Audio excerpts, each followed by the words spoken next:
Alright, so I've marked out where I want to put the gate posts in for the entrance gate, and those are the 4x6 by like 9 or 10 foot tall, the oak, and then 4x4 maple to go with the rest of it. So so that's it. We're gonna dig some holes and get this fence started. Hopefully today, my wheelbarrow had a complete flat tire. Put air in it, it's got a hole in it, so it wouldn't hold air. And usually I mix my cement in a wheelbarrow with a shovel. So today we're gonna try it in a bucket, which probably won't go well, but we'll figure it out, and like we always do. So anyway, welcome to TWC Projects. Let's get started.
Alright, so sometimes plans don't work out quite the way you want them to. I had intended to have a wheelbarrow that I could just pull up and mix right in the wheelbarrow and then dump in. But that didn't work out. So the tire was blown completely. It wasn't just flat from low air. So I had to leave that home and try to use a bucket instead. I don't know if this is going to work very well or not, but I've got 10 gallons of water and I've got 5 bags of concrete mix. I don't think I need all 5, but hopefully that'll be enough. I'll just try to, I guess, mix it with a stick and pour it in the hole and see what happens. Yeah, you know, it can only be so bad, right? As long as the thing is straight, that's the main thing.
All right, well, I guess it's kind of stupid to be doing this by hand, but that's just what I need to do right now.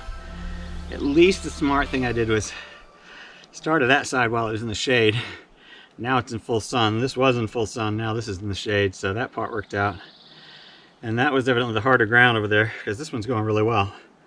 I feel like I'm digging this one about half the time. But of course I'm not making the hole as big either, because I used up so much cement in that one. So, and this time I've got rocks ready to go in with the cement to mix it in. Should give me a little bit extra fill. So anyway, I'll keep digging, but I'm getting close. And then we can probably wrap up for today. I think these are the only two I'm going to get done. And then I think tomorrow, hopefully I can actually start constructing the gates. I've got 2 8-foot gates. I think I showed you a drawing a little while back when I was milling up the lumber for it. So I'll bring up that drawing again. So anyway, let's keep going.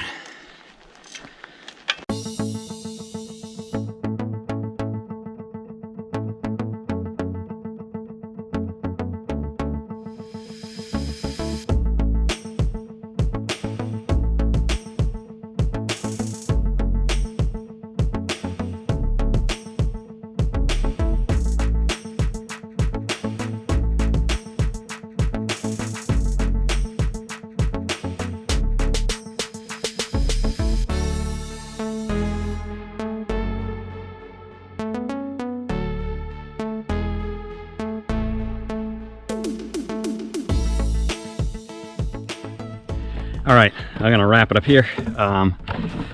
We've got the 2 posts in the ground, the oak, kind of my main anchor gate posts, and I just about have enough cement. Had to throw some rocks down in there to help fill it in. I always end up doing that. I guess I always forget how much cement it takes to fill one of these holes, but it'll hold them in place. That one I went down 3 feet. This one down, I probably went about 5, 6 inches short of 3 feet on this one, partly because there's a, in fact, there's still probably, this one's still probably a little bit higher. There's a bit of a grade here coming across, so I'll have to kind of work out how I make that gate look right and level. One end's going to be up higher, I guess, but that's just the way it is. So anyway, I think they turned out all right, and it'll be really nice to see the gates on there swinging. I've got 2 more posts to set, 1 on each side. Maybe eventually I'll do some more further out, but just for now I wanted to make it look right, and then also give the pole extra support. So having another set of posts in the ground over here and tying them together, of course, and then doing some, you'll see some angled pieces that'll come down, so it'll give this plenty of strength to hold the gates. If you're wondering what the black is down around the base, you'll see I did these posts as well. I've told you in other videos, I don't know, my dad always did it, so I do it, I guess. But it's basically roofing tar. It's a real thick waterproofing. I guess you can also use it on concrete and for basements around and crawl spaces around the outside. So I always put that on the posts, on the part that's going to be in the ground or come in contact with water. It helps. I don't know, it's probably not a perfect permanent seal, but definitely gives it several years more life. And so, I don't know, it makes me feel better to do it. So that's what that is, that black on the bottom. The rest, once all the wood's dry, I'll stain them probably in that red cedar that I like so much. I use like in my trailer and my barn and other places. So I think that's it. Next video will be building the gates. I've got the materials already in the plan. Just need some time in the garage or somewhere where I have saws.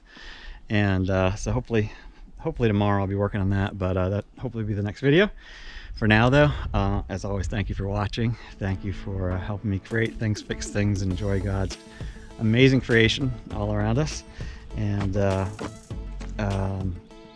until next time, have a fantastic week, and I will see you on the next project.